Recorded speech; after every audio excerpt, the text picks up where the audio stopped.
एगो पवन भैया देवी माई के नवरात्रि में भजन गइल रहन।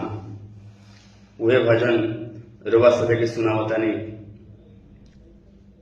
कि लिपि पोती के घरवा अंगना को दिहनी तैयार, लिपि पोती के घरवा अंगना को दिहनी तैयार। ए जी सुनी ना, ए जी सुनी ना, ए जी सुनी ना, कलसा किने जाई बाजार। ए जी सुनी ना, कलसा किने जाई बाजार।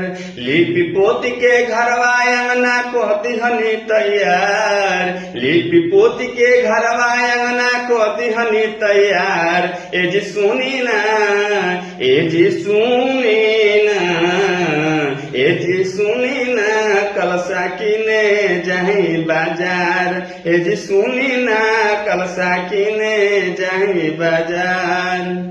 आज नवरात्र के दिन हटे पहिला, रौरा भुलाई जानिए ही से तो कहिला। आज नवरात्र के दिन हटे पहिला, रौरा भुलाई जानिए ही से तो कहिला। रुमकुत झुमकुत मैया रानी अहे घरे हमार,